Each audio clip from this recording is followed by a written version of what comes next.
Quackity quack! We are backity back with the Duck on a Rock Sports Podcast.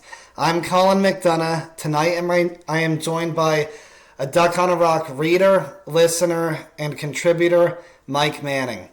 Mike has been with us from Bets by Buddy from Boston to posting random comments on our articles, and Mike wanted to call us and call in a la Boston Sports Radio style to huddle up about the hub.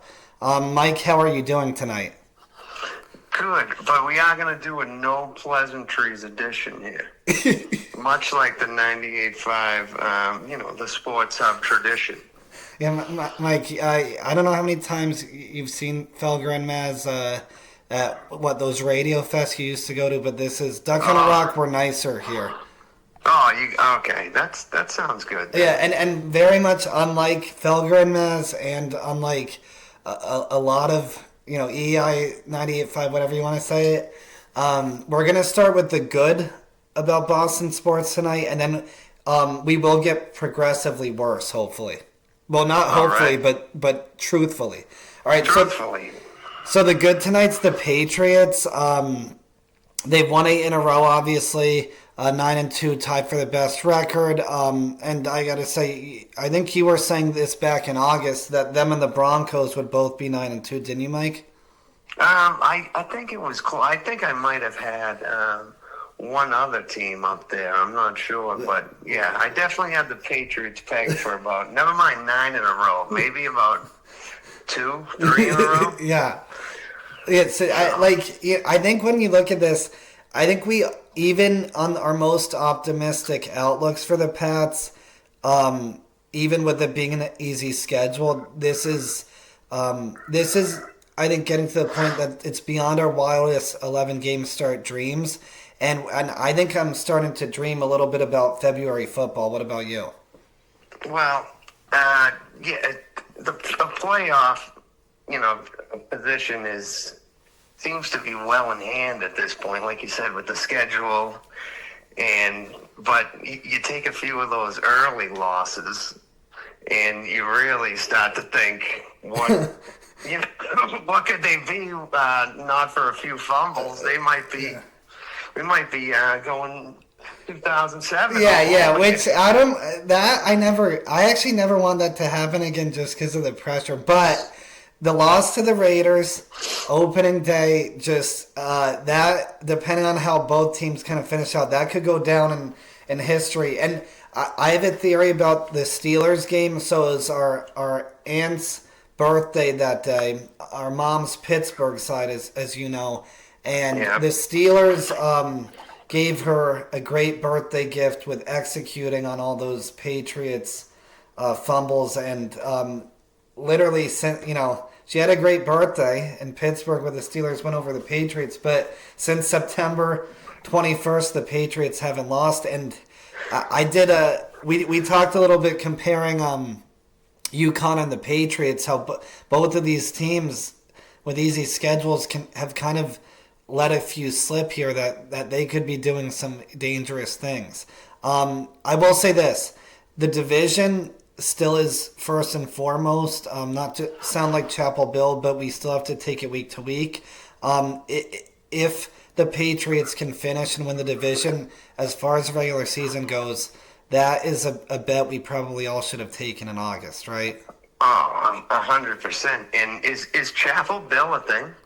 Sorry, I never heard that before. Yeah, they're selling. That's fantastic. Yeah, they're selling T-shirts in Chapel Hill. I think they're heavily discounted. Was he playing Mangini last weekend? Because that handshake looked eerily similar to. Yeah, we've seen that before. Face-off. Oh, yeah, the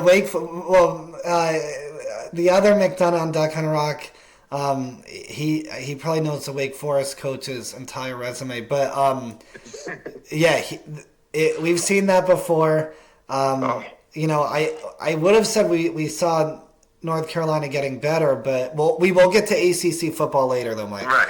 All right. So easily you could make a case for the run defense is what has surprised me the most. Yeah. And I think it's huge for them to be able to. There was points where they would get gashed. Yeah. And when you're down any type of, two-digit or two scores in a game, and you can't stop the run, it's pretty much curtains in today's NFL. So Yeah. No, yeah. And I think even not just from a schematic standpoint, obviously the offense being able to hold on to the ball since the first month. Even just what Mike Vrabel has done as far as the team seems laser focused, confident. Just everything seems to be firing on all cylinders.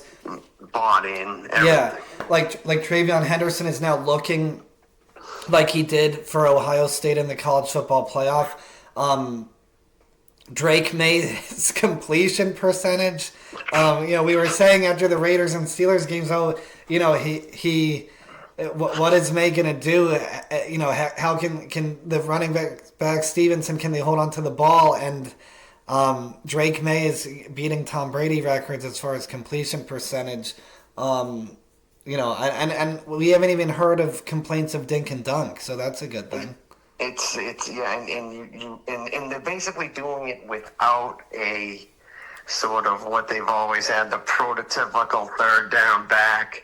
Yeah. Like you said, with the dink and dunk, and that sort of, just to get the ball out quick and to move the chains. But to get a guy like Diggs and to get him on the same page with May is just huge. And some of the other steps that the receivers have taken is night and day from what they were throwing to last year. Yeah, Douglas, Abute, even Hunter Henry being a good tight end.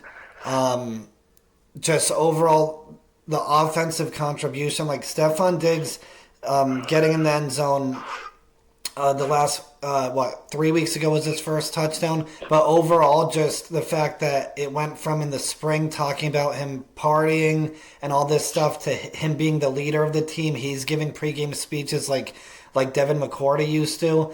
And to your point about the offense,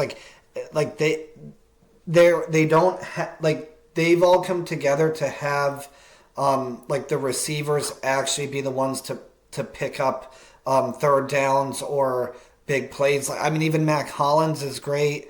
He gets open. Maybe people don't really pay much attention to him all the time, but he catches it. There's no Shane Vereen, there's no Danny Woodhead, there's no Kevin Falk, there's no James White. All this stuff where it's during the Brady Belichick years where you kind of thought about the offense and it's they need this, they need this. In some ways, seeing the receivers play like this, it's kind of just how I've thought about, well, this is what the other teams have done the last few years.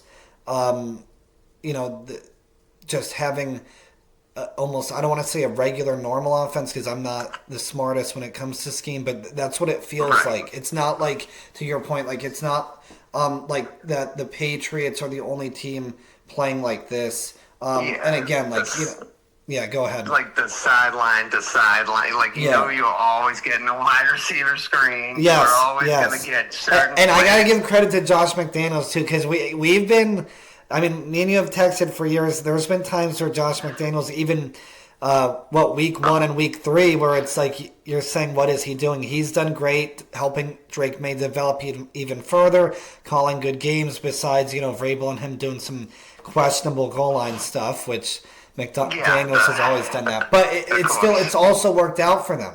The last year of Belichick, the 1 year of Gerard Mayo, it was Murphy's Law, and they lost. They found ways to lose. Now they're finding ways to win and taking control of a lot of games. But the Bucs game holding on, the Falcons game, having the other team make the mistakes. The classic wait for the other team to defeat themselves. Yes, yeah, and then speaking of Felger and Mass, they'd say how the league sucks. But that guy sucks. Yeah, but that's the thing. The Patriots, I think, beating the Jets on Thursday Night Football, even if they were wearing the New England Nor'easter rivalries uniforms. Besides the uniforms, them over, even though it got semi dicey, slightly, but like them controlling a game like that at home, a night game prime time, going to 9-2 first place. That to me felt like, okay, old times are back. No, 100%. Like the Bucks win was great, but like them showing Vrabel having them prepared on a short week. No, they haven't had a letdown since those two earlier letdowns. It just helps that speaking of the Falcons beat Buffalo too on Sunday or Monday night. I think a Monday night game, and the Falcons could lose to a high school team, and then if you drop them in the Super Bowl, they could win it. So. There's so many Jekyll and Hyde teams out there. Yeah. But one huge thing that it's almost like an extension of Vrabel, and he is an unlikely guy, but it has to be Hunter Henry. The guy is he's so clutch, and he's such a just the consummate professional. And if there was a version of Mike Vrabel on offense, 100%, it would be Hunter Henry. The guy is just. He's going to go down the seam. He's going to get chopped. He's going to get, he's going to block for you. He's going to pull. The guy does it all. And I almost don't even remember how, I know how good he was in San Diego, but, just coming over to New England, he meant everything. Yeah, and he's been on the team. Well, his first year was their last winning season, last playoff appearance, and then he's been on the 3 straight losing seasons. So weathering the storm and being someone, unlike a Diggs or Drake May or Henry. I mean, I know Stevenson was on the team too, but like to your point, it's like he's kind of seen it all. Not the Super Bowl years, obviously, but he's. Even with the Chargers, he's a good veteran presence to have. Now, before we just we get to some other Boston teams, just some quick thoughts. Will Drake May win the MVP? I think that's a bit of a, to speak in football terms, a Hail Mary, but. I guess if you want to look at sort of around the league, that could very well not be another. I think as worthy, but Stafford, Jonathan Taylor, I think those would be the other two, and the crazy Jonathan thing is Taylor, aka Sean Alexander. Those would be the two names where it's like they're also on teams in similar. Kind of straits as the Patriots, right? Like they're winning. It's not like Jonathan Taylor's on, 5-5 team. Although 5-5 teams, I'm sure Mahomes will get some votes somehow. And I would also be remiss if we didn't mention the offensive line and short alligator arms himself down at the end, and throwing the money at Owenu and. Bradbury, guys that you only would have hoped that they would have drafted some of those guys back in the Belichick regime, Yeah, but it makes all the difference in the world. You can, to give a guy like Drake May an extra second or two, it's you can clearly see how much. What it's done for him. Yeah, no, and May moving in the pocket while moving out of the pocket while making some great throws on the run, but also just just talking. Even we used to talk about other NFL teams and other quarterbacks. If you don't have the time, if you don't have the offensive line, it's that's still the name of the game. That still wins games, wins Super Bowls, and makes quarterbacks look better or worse depending on where they are. And then one last Patriots thought, Mike. So this is one thing that we've been Matt and I have been talking in some group chats with some Patriots buddies from UConn, and so the Chiefs are 5-5 right now. They're in the hunt column, and there has been years where we've had to talk each other off ledges because we've rooted for certain Patriots matchups in the playoffs, and you root for a certain matchup and then they lose, and it's like you feel responsible. So I don't want to have this come back to bite me, but like the Jags in the hunt, can we get the, them? I, the Jaguars, I think, are still in. Yeah, Jaguars, Chargers are still in. The thing though is, on the one hand, you see some Patriots fans on Twitter saying, well, you got to root for the Chiefs to be the Broncos, which they didn't, but just to get home field, right, over Indianapolis and Denver, and especially with now how the playoffs are with just one bye, like that's huge. But also then the other side of it is like thinking about, well, do we actually want the Chiefs in the playoffs because they'd be the one team with the experience. They'd be, like the 2000 Yankees getting in there, with 80 the last whatever. Day in the regular season. Wins. But like they know how to do it more so than Drake May Patriots, Daniel Jones Colts, Bo Nix Broncos, Aaron Rodgers Steelers, or depending on how the Ravens end up, but like or the Jaguars or the Chargers. If the Chiefs don't make it, it almost seems like the AFC is wide open regardless. Too wide open, yeah. Regardless of if the Patriots have home field, but at the same time, you root for, the Chiefs not to make it, and then the Patriots don't get a bye, and they have to go to like Indy and Denver. Are we going to be thinking like it's 05-06 here, fearing these road games? What do you think, Mike? They almost are at the point where they are too young, and we have to use the phrase, quote unquote, too dumb to know, to be afraid of going to Denver. Yes. House of horrors for Belichick and Brady to go to RCA Dome. And these teams are so far removed from those days that you can honestly tell yourself that if you win a wild card game at home and you go to whether it is Denver, Indy, or anywhere else, then for year one under Vrabel, that's and if it's a close game, let's say. That's why I'm leaning that way, because to your point, not just the fan bases, but even Peyton Manning is not on the Broncos or Colts. So not walking through that door. No, yeah. So and I think to that other point, like I want them to play free football, like play freely, right? We didn't mention Buffalo, which obviously I think I want to see how the Patriots do at home against them. The other fear is somehow that it's like. The Belichick Mac Jones year, they won in Buffalo throwing the 3 passes. They're number one in the AFC. People are talking about how it's going to be Buccaneers with Brady against Belichick. That was like the best post-Brady win. And then by the end of the year, Buffalo beat them in Foxborough, and Buffalo crushes them in the playoffs. That could happen, obviously. Of course. Like can't not mention the Bills. But at the same time, if it is... to your point, if it is somehow you're playing Denver or Indianapolis, like both teams will be in a similar position as we haven't been here in a while. Not that it's going to be let's just have fun, but it'll be let's just see. And whatever the outcome would be, you would have taken it at the beginning of the season.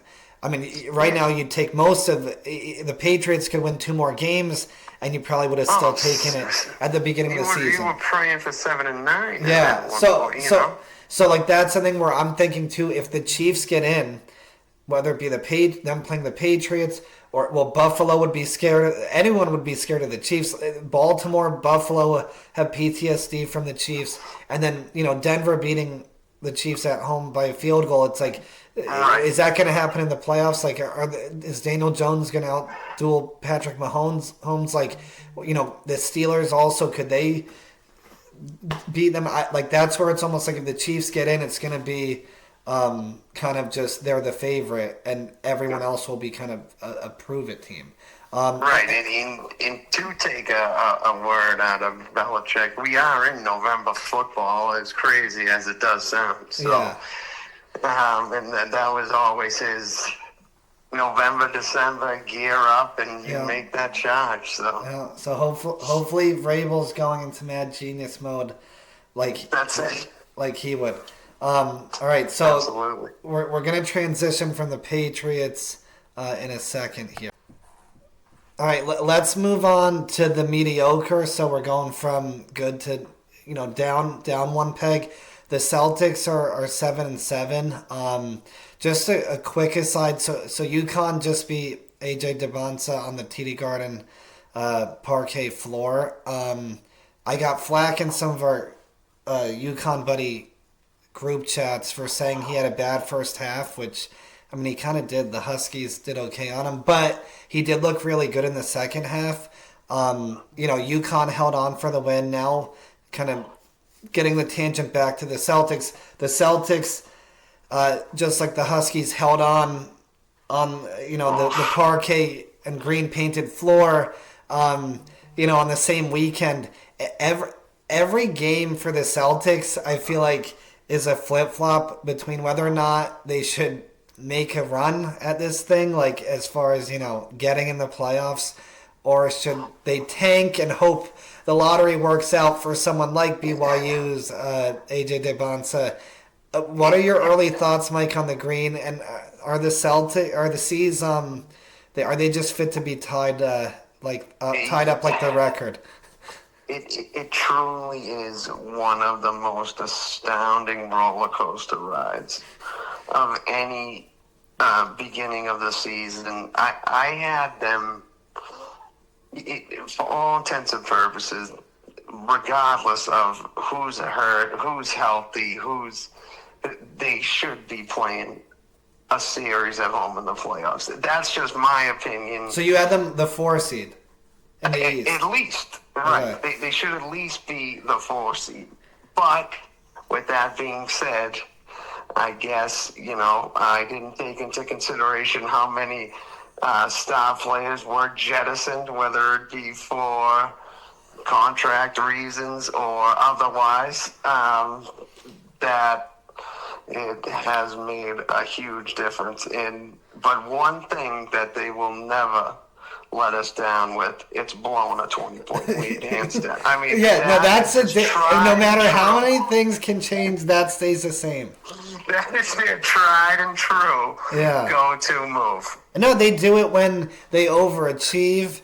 They do it when they underachieve. That makes them underachieve. They do it in their championship. Yeah, when they win. Yeah, I mean, we talked on one of the 22 in a row. Yeah. When we talked when it was, one of the greatest days of our shared friendship here, June 17, 2024. I did not breathe in Game 5 of the NBA Finals, and I've said it even, I think, on this podcast, maybe not on the podcast, but now to enough random strangers in the street, that until the Mavericks took out, and it's weird to even remember Doncic in a Mavericks jersey now, but when they took out Luka Doncic and Kyrie Irving, then I finally breathed, and it was, but even in that game, the Celtics didn't even make like some huge, back-to-back threes. Like they didn't have any daggers. Time, luckily, ran out. But to that point about the blown leads, right? Even we talked a little bit about this before getting on. I think after beating the LA Clippers, I think according to NBC Sports Boston, they're now 3-5 in the clutch or close games. Which honestly, like, isn't that bad with Hank? But the close clutch game against the Clippers was because they blew the lead. So, right. But even the games, the 3 games against Philadelphia, the Utah game, these are some of the things that it's like, oh my gosh, look at what they're doing. Well, we're used to this. That's the part we're used to. I think what you said about Holiday, Porzingis, Horford being gone. The one thing that we've talked about a little bit on here, when me and the Mats did early NBA thoughts, was that like the likes of Peyton Pritchard and Derek White, like I know it's hard to be consistent. It is just tough to go from like, the 6th or 7th or 4th or 3rd, depending on the game and situation The option. shine can come off real Yeah, quick to when then those having minutes to go do up. it. And again, they've each had their moments, but they're both, I think, still shooting. They're not great. I think field goal percentage. White is shooting 35%. And then from three, they're both shooting under 30%. White 29%, Pritchard 28%. And I bring those numbers up, not that we always get too into numbers here, but it's like this is still the Missoula style play. So, and this is still just a philosophy of the Celtics. Even when Jaylen Brown, though, some stats show how much he's, which I actually love for aesthetic reasons and beautiful basketball, but may not be beautiful to most or some. But he's taking a lot of mid range. So another listener of the pod, hopeful future guest, pointed that out to me today. How he's with the likes of SGA and Kevin Durant as far as the mid range game and percentage, but will he be able to keep that up? So again, they still they're still taking a lot of threes, still missing a lot of them, but it's also just like to your point.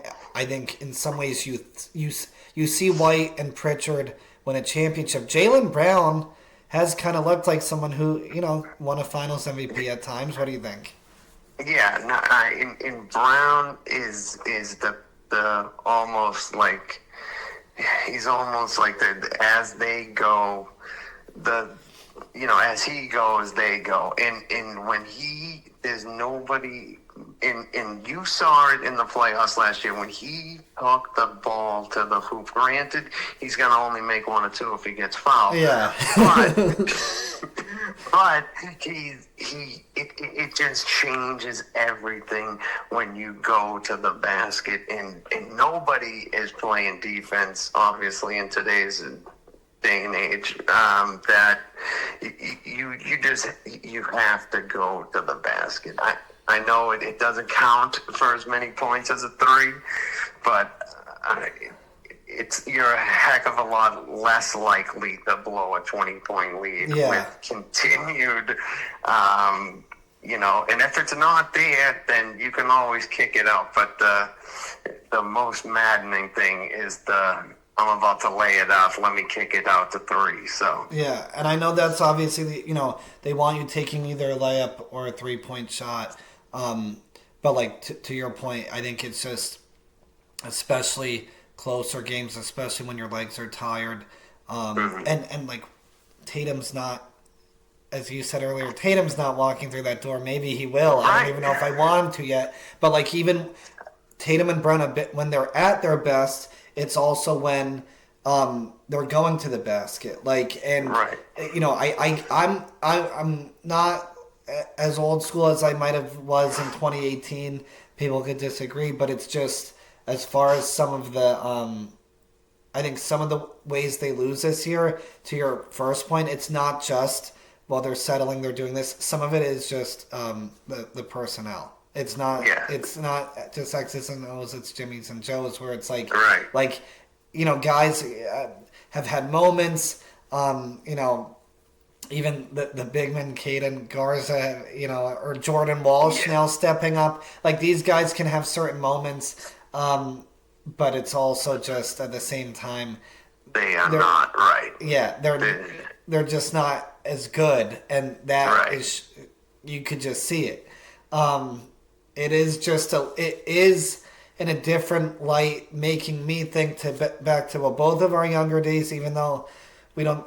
There's no ageism on this podcast, but Mike is a little older than me. But when, visiting my grandmother, my late grandmother at my dad's childhood home in Norwood, a few times a year, going to a Celtics game when it was the years of, meandering and mediocrity, but also making runs in a weak Eastern Conference. I have gotten a little bit of flashbacks of that, to your point of this team could make the playoffs, or who knows. And then with the play-in, they're kind of close to it anyway. Right. But it's some of these nights, you look at the Garden and the lighting, and you're this is, it's Mark Blunt, it's J.R. Brenner here, it's Eric it's, Williams, it's it's Walter Rodney McCarty here. Rogers. Yeah, Yeah. it's Ricky Davis, like, right. is Jaylen Brown like the Paul Pierce tragic hero figure of the 2000s for this year's Celtics? And I definitely, like I said, whether I knew how many guys they got rid of or they didn't get rid of, I clearly didn't expect them to take this big of a step back, but it is definitely a noticeable difference to the amount of talent that's on this team. Yeah, and I know even we talk like the second game of the year against the Knicks, they made things interesting. Like, and I'm gonna start getting fearful publicly, and I already have privately of a Knicks Lakers finals, Mike. That I don't know if that's like that probably, especially being in Connecticut, you're in Massachusetts, but right. Like, as far as a Connecticut doomsday scenario, Knicks Lakers would probably be it for a Celtics fan in Connecticut. But at the same time, I'm bring that up just like thinking about the fight in the team. Like, yeah, they play hard, but like to your point, it's not like there's some like they're not getting something out of X, Y, and Z. Like there were certain players who you could say didn't contribute enough in the 2023, the 2024s, the 22. Those teams. You could point to a guy who, if they just got a little more out of that guy, then. But this team clearly doesn't have that. No, potentially could they, maybe, but no. It's almost like Kate is averaging 8 and 8. I mean, is it like? Do we need? Is it really? Is that bad? 10, like, right. Yeah, like is that? Is he gonna average a double? I mean, Anthony Simons barely played against the Clippers. As far as like, I don't even know his final stats.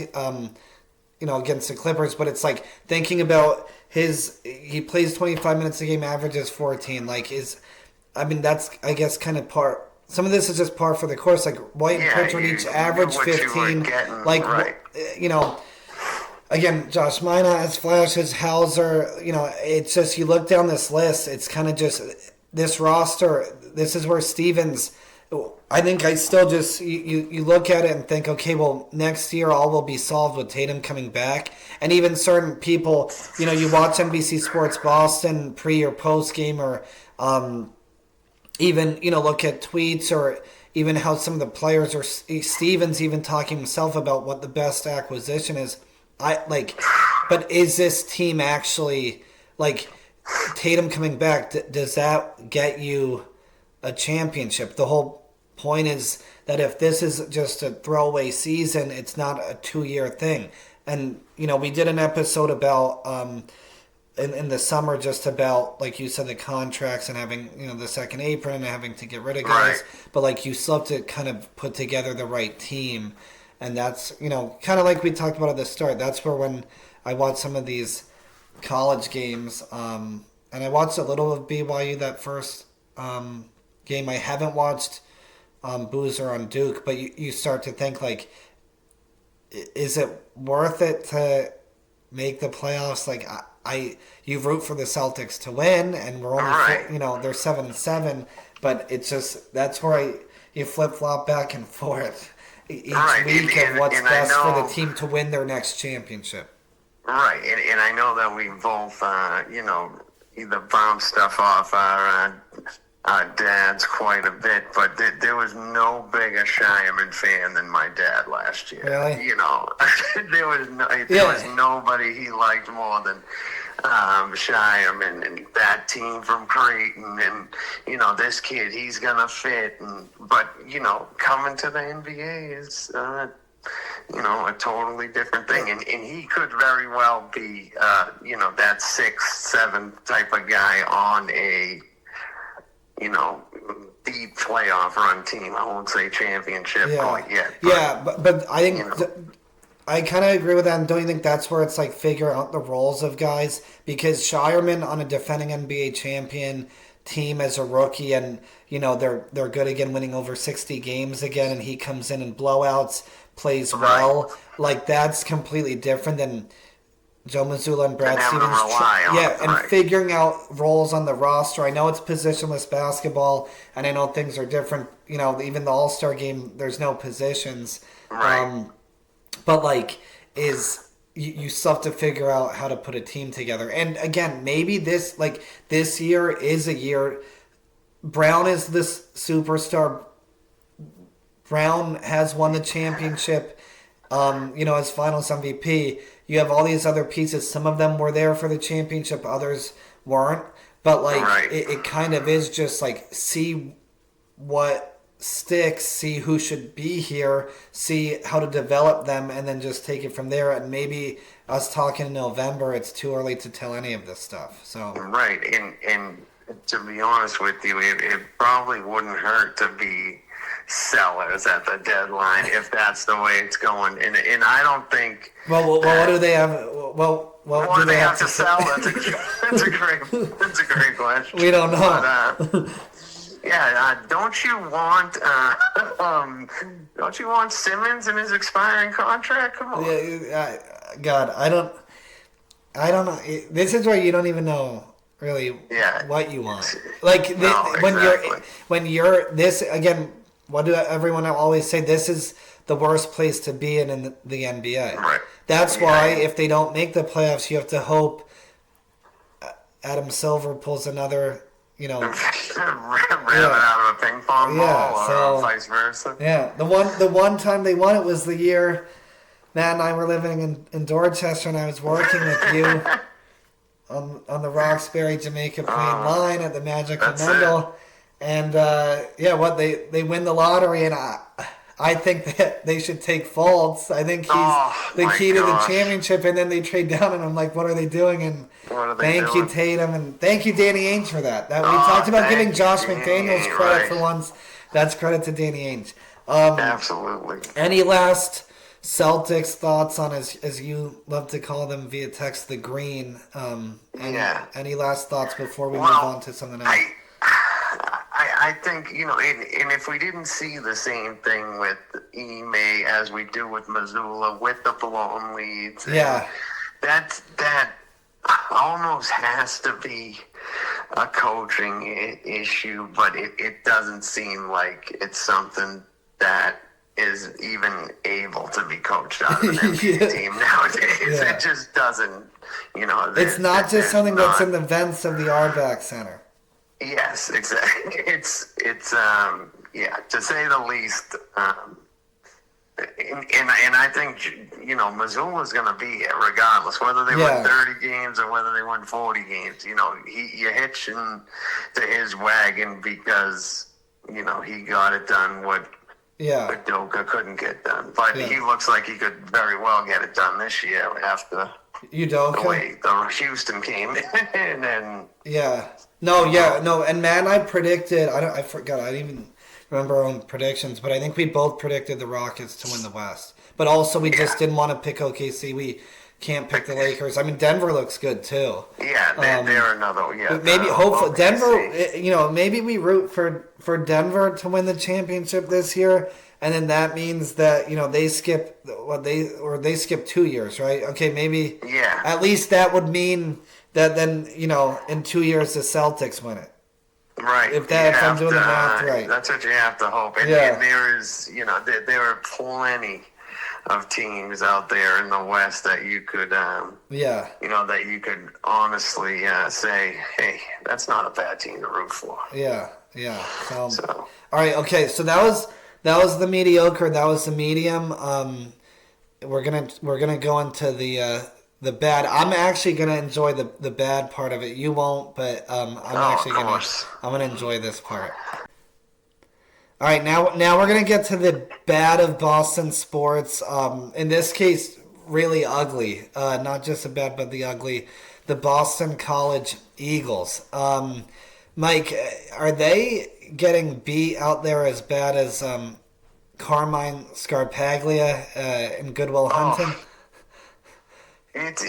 There's a strong possibility that when they were playing, I almost had, instead of super fan shirts, Oh yeah, I was the just yellow. gonna get shirts made up that said "Keep it under 60." That was gonna be my goal for the season. But Mike, for the audience, can you just say Carmine Scarpaglia?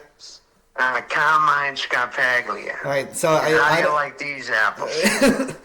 our executive producer Matt we met might need to put subtitles. I could understand Mike because my dad has the same Boston accent, not as thick probably at this point, but after living in Connecticut for years. But the BC is the football team's 1-10.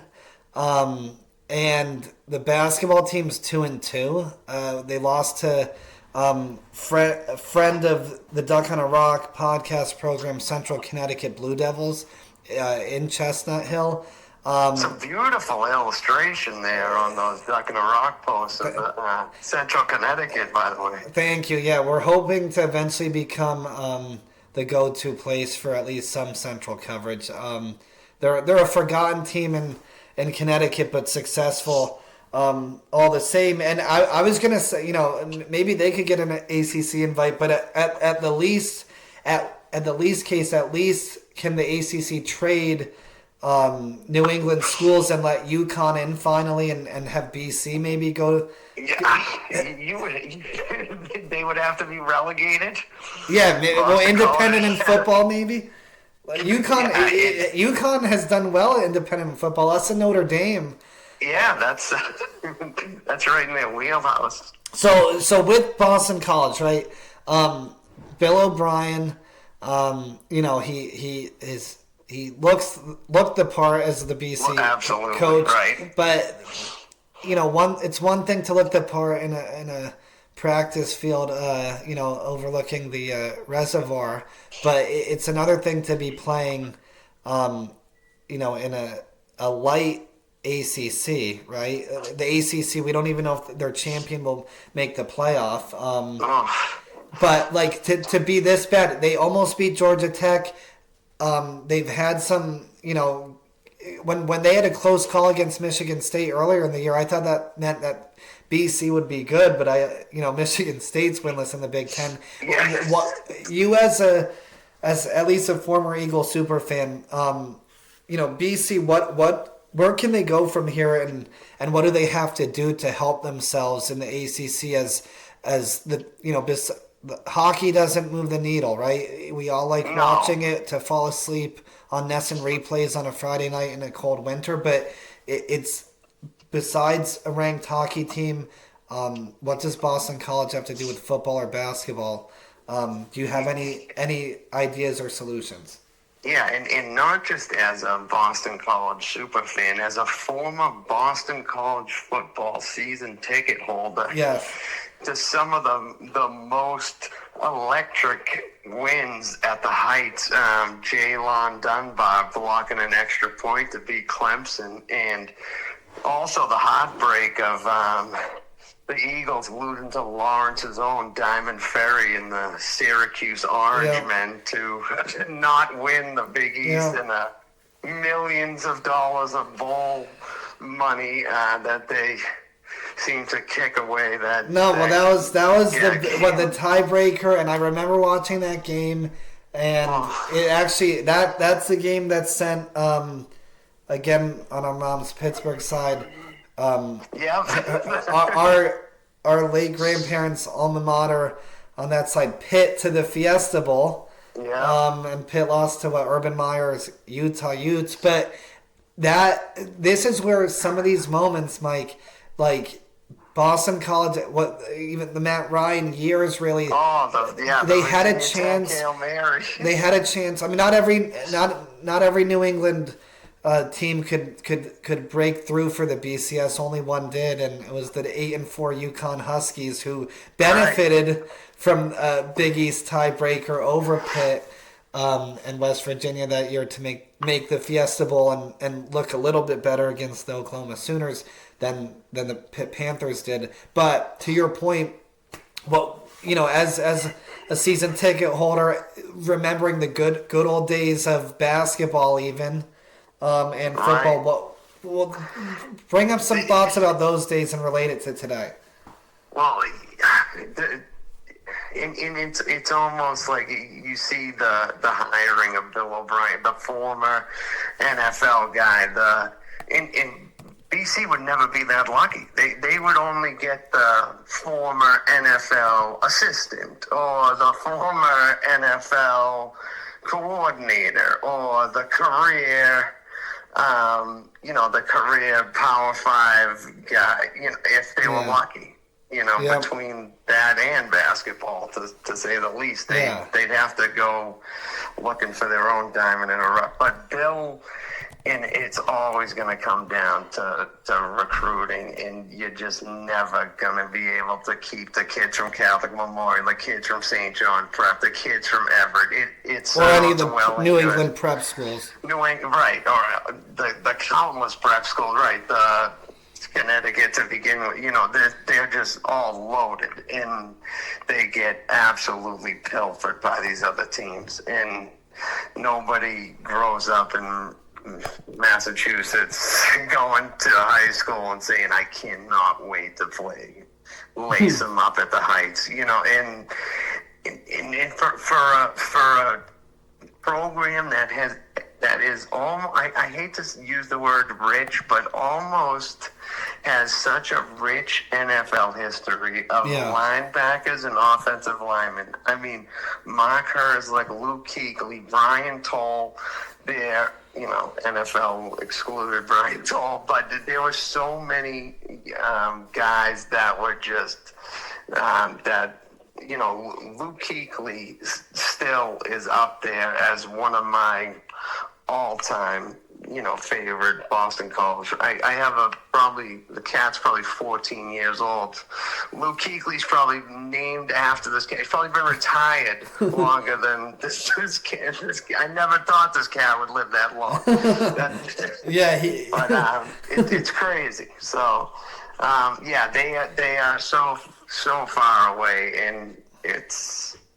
I guess it would start at the top, but you drive past that campus, as I do probably too often to mention, but the amount of money in the endowment in the property they encompass, they have swallowed up everything from ComAv in everywhere. They buy everything. Mm-hmm. It's unbelievable. It puts Theo's and the Red Sox to shame buying up stuff near Fenway. It's outrageous. But that money's going to buildings in Boston. I get that's and not NIL. Clearly there's no boosters. Funding recruiting trips here. Yeah, so. Well, and I think to your point, even.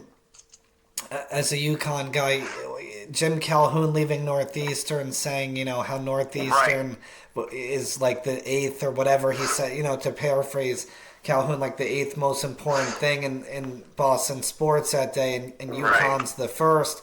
It really is, like the Celtics, Patriots, Red Sox, Bruins. I mean, we don't really have to talk about our revolution, but but to that kind of effect of it, like there's no reason to care. It's not just an ACC thing that it's not the SEC or Big Ten. Boston's arguably the best pro sports city, and you look at it, some of these other ACC schools, they may be in states with pro teams, but they're still the main game in town. Correct. So even bring up Pittsburgh, game day went to Pitt, but Virginia or NC State or Duke or UNC and Wake Forest, or even Virginia Tech if they get James Franklin, these places are more college towns, and even though we couch surfed and we're lucky enough to live with actually a couple of our avid listeners in Brighton after our Dorchester days were fleeting. it's a nice college area, and it's obviously on the edge of Boston proper. Even part of it's outside of the city of Boston, but it's like BC just isn't. To your point, it's just not the major college program, right? Gone are the days of, the upsets of Notre Dame in the '90s and 2000s. Those are gone. Gone are the days of Doug Flutie, and making what would be major bowl games. Boston College just and just to kind of you even mentioned how getting an NFL guy. Well, technically speaking, they had Jeff Hafley, and then he chose rightly to leave after the Fenway Bowl that UConn eventually got that New England result like BC did, but he makes 2 bowl games, has a losing record all time, leaves, and who knows? We talked about the NFL earlier. Depending on if the AFC's wide open, the NFC. I mean, it's a wide open year for the NFL. Maybe he gets a Super Bowl ring with Green Bay. The other thing I want to bring up that this is where they were. They had already left for the ACC. Now, like a lot of UConn fans, we're probably going to do a major episode about this or multiple. That I'm kind of turning the corner. Like UConn. The UConn men have now gone to win a Big East regular season and a Big East tournament. They've won 2 in the new Big East, and depending on how St. John's, Georgetown, Creighton, some of these teams look, I'm coming around to UConn hopefully getting into the ACC or them merging some big basketball powerhouse. But what's kind of interesting is like Boston College was better in basketball in the Big East, right? They won the Big East. They won the Big East tournament and regular season in 01. They won what I think another regular season at least tied for it their last year, and 4 out of their last 5 years in the Big East they made the tournament. And then they go to the ACC. Their first year, we were actually visiting with our mom and dad, just going up for a March Celtics game and staying over, walking through town, and that's when BC made the ACC championship game, made the Sweet 16. I'm glad we weren't that impressionable and end up going there. But even the first few years in the ACC, they made the NCAA tournament 3 out of 4 years, and. And you want to talk about trips? I went to see the Boston College basketball team play the University of Miami at Coral Gables. Stayed in a 2-star, beautiful northern Miami, Florida hotel. The Golden Glades Inn, a.k.a. the Switchblades Inn. And we were the only 2, my friend and I, in the Miami student section, and still probably out-yelled them, let's just say, Yeah. But that was Sean Williams blocking a 3 to win the game. That was in your super fan days. Now, let me ask you, so after the 2010 season, after the 2009 season, they haven't been back to the NCAA tournament at all, which is insane. I mean, I'm double checking, but now who did they get rid of in 2010? Al Skinner. Al Skinner, right? Exactly. And what who they hired? The Cornell guy, right? Was that Steve? I guess. Yeah. Steve. Yes. Let's get that name up. But Clifford. No, not Steve Clifford. It was Steve. He was definitely Cornell. Donahue. Yeah. There you go. Yep. So Steve Donahue. Now again, what were they? Al Skinner won them conference championships, got them to the second weekend of the tournament, had them consistently be an NCAA tournament team, and again, to quote. Some Boston kind of movie lines. They thought they were better than that, right? They think they're better than that. It was sort of Al's style, the flex offense, there was nothing more maddening than the flex offense. Like, what's been more maddening for you or other BC fans than the last 16 years? Oh, 100%. You say, I'll take the flex offense 100 times out of 100 right now. Yeah. I mean, that's, at least it has a name. I can't tell you what these guys, what offense they're Well, what playing, Steve Donahue, the other thing too, like, here's the thing, I think sometimes it's to be said, okay, and you see it in college football all the time, like the coach, like Ralph Friedgen, takes Maryland football to a higher height than the Orange Bowl than they ever could imagine, and then he starts taking a little step back, and it's like, well, we can't have this. We need to take a step forward, and then they never even take a step back to where they were. The Bo Pelini effect at Nebraska, like Steve Donahue, Petrino's right. Yeah, and Steve Donahue, he had Cornell rolling in the Ivy League. He made the Sweet 16, and it's like, okay, so they did make one NIT under Donahue, and then he's made one tournament at Penn, but it's like then he has 3 straight losing seasons, 2 seasons with single-digit wins, and again, this is before we can talk about like just recruiting in NIL, like comparing it to today. It's just BC is kind of, and again, as a UConn guy, BC didn't let UConn into the ACC at the time. I wanted to stay in the Big East and go down with the ship. And now I want to be let back in, but it is Boston College is not the premier New England sports institution, and this is why I also bring up that game earlier with UConn playing at the TD Garden. I want them to play at both gardens, according to all UConn fans. Whether they should play at least one game, even. Obviously, they'd get there with the Big East tournament, but at least one game a year in New York City at Madison Square Garden, and then make it at least one November game in Boston. They won the Sweet 16 and Elite 8 there a couple years ago. UConn football wins the Fenway Bowl. UConn can take over as the New England and Northeast school fully, not that it hasn't already with signature moments. But this is where, again, where BC is. BC is just not, like you said, kids don't grow up wanting to go there with NIL unless you're going to pay to keep people anywhere or have that recruiting, like, just the recruiting streak and wherewithal and just reputation as a Dan Hurley-led UConn Huskies team. Like, they could even get worse before it gets better, or this would be rock bottom this year, I think. So, when you look at it, there's no shortage of finances. Like I said, you could just drive through and make a lap over there. You'd have to say a GPS to get from one side of the campus to the other. Yeah. And meanwhile, like you said, you're in Boston, all things considered. Yeah, well, and these endowments, NIL.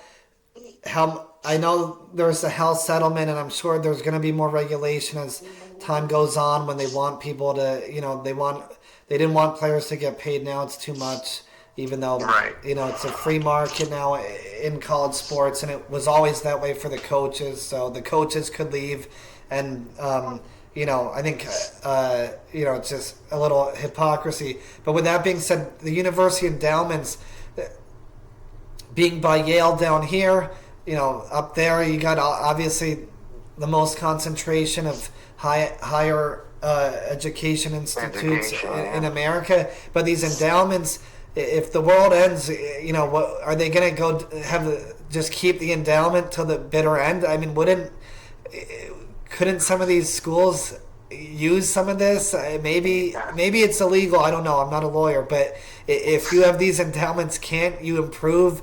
Not just saying, facilities, but with NIL now, at least offering as much money to some of these guys as possible. But you never know, because Rutgers had how many lottery picks and didn't make the tournament. So that's true, right? But when you look at a team like Boston College and all this, and like you said, the amount of money, you wouldn't lose transfers by the boatload. Like, Yeah. They lose transfers every single year. Guys that are from here, guys that it's crazy. Yeah, and that's the other thing with college sports now. You have to keep the guys you got. Like UConn's best receiver, Skylar Bell, who's incredible. He could have gone to Michigan and been on a ranked team that they're still technically alive for the playoff.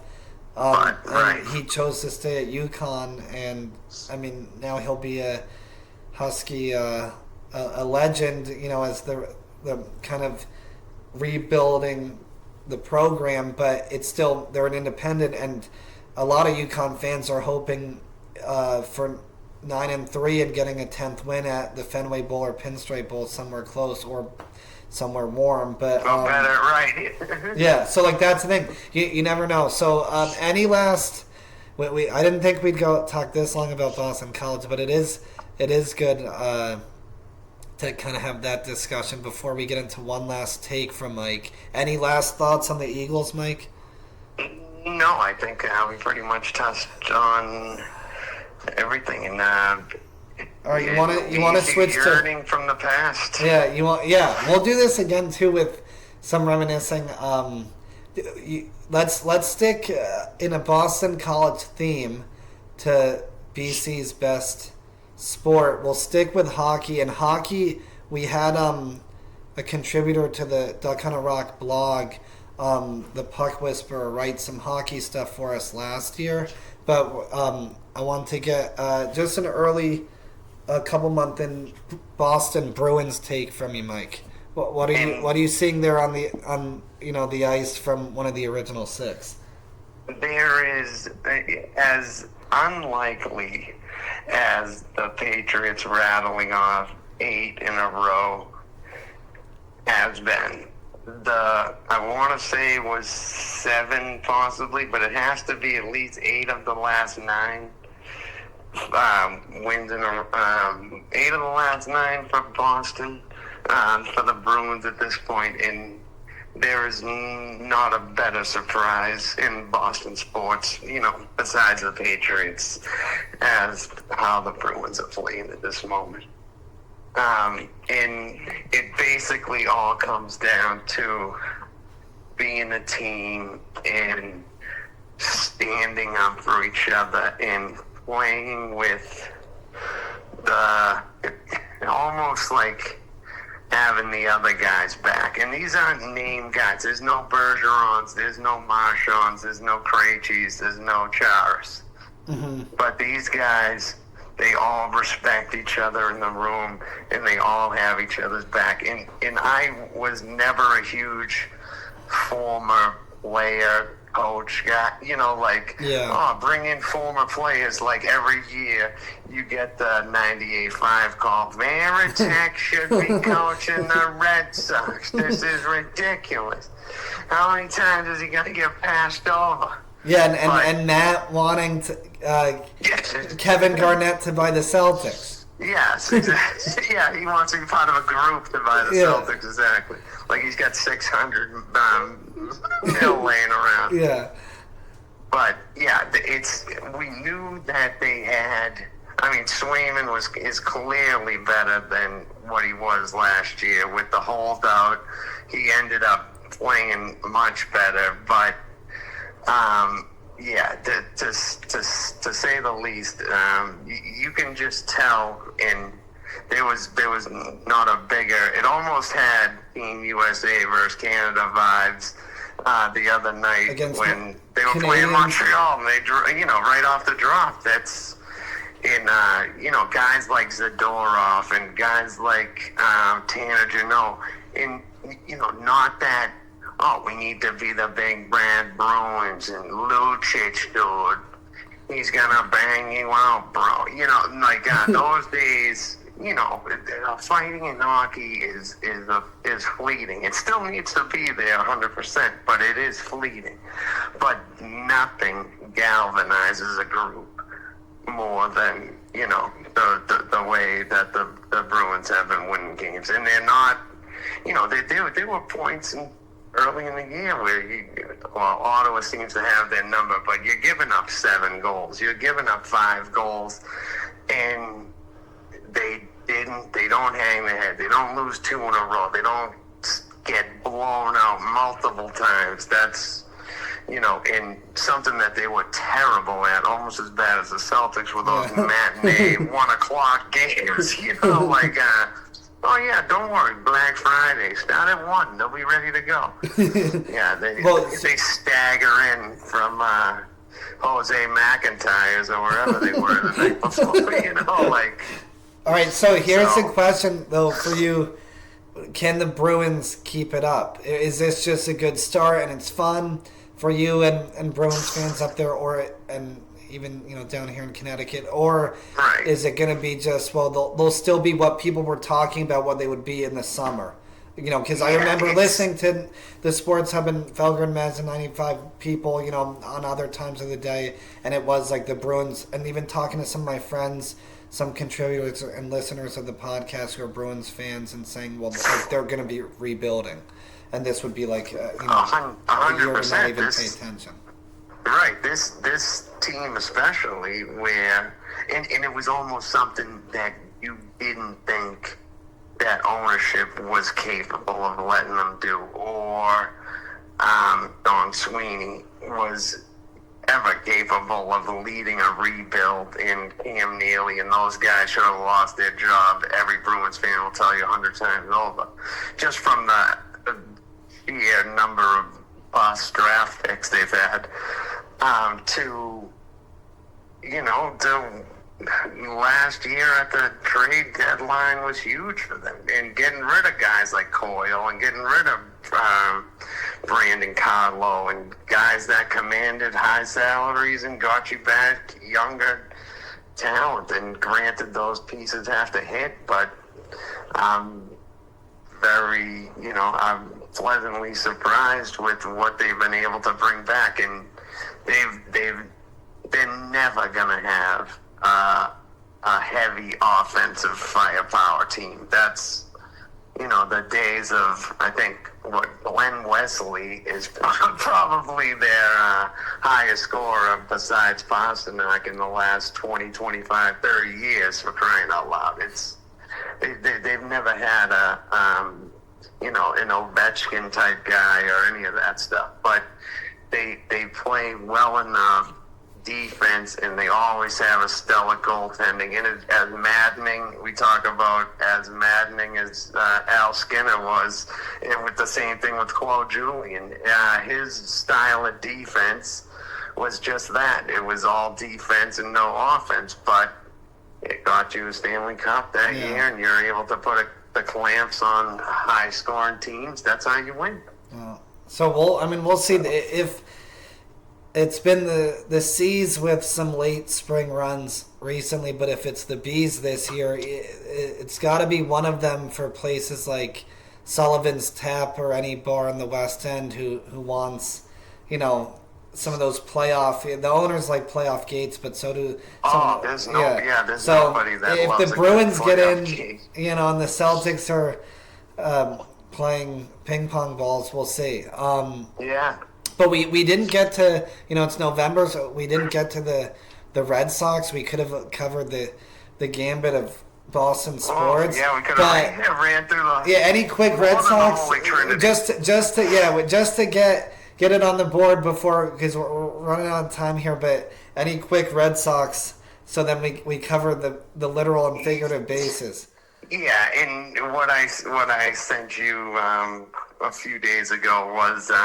Sox plan to make a run at Kyle Schwarber, and you almost want to say to yourself, wait, wasn't he on the Red Sox? Yeah. Well, the Red Sox said to themselves, if only we could have guys like Kyle Schwarber. Yeah, if only we could just get Yoshida, and then we won't need Kyle Schwarber, because there's not a slugger quite like Yoshida out there. But... yeah, no, it would, and what is a guy like Kyle Schwarber going to command?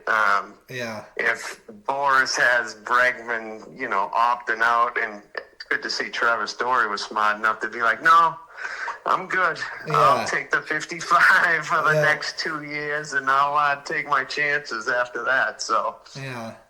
but No, we'll see. We'll see how the hot stove burns. they have plenty of funds. It sounds like. Yeah, yeah. Well, just like a Boston College, we'll see how they if and how they spend it. So, Exactly. all right. So, Mike, thank you, Mike Manning. My former colleague from a year spent working in Boston public schools. Through Playworks nonprofit to shout those places out, the middle school. I think we're going to title this. I think we're going to title Mike from West Roxbury to have a Boston sports radio take. We'll see, Mike. You could tell me what you want. Fantastic. Yeah. So and could you just one more time, just give me one of those Tony Maz. You're right, Mike. Yeah, you're right, Mike. You're right. Oh, there we go. We got it. I need the big microphone that covers my whole face. Him and Bertrand. But yeah, I thank you for coming on. Obviously, you're a listener, a reader, and already a contributor. And Absolutely. We'll have you on again. And again, for the listeners, please like and subscribe to Duck on a Rock Sports. Like and subscribe on YouTube, Spotify, Apple Podcasts, social media. We're on Instagram, Twitter, Facebook. We're on Blue Sky. 5-star reviews. Yes, thank you, and thank you, Mike, and thank you all the listeners for always being a part of our flock. Maxwell would say.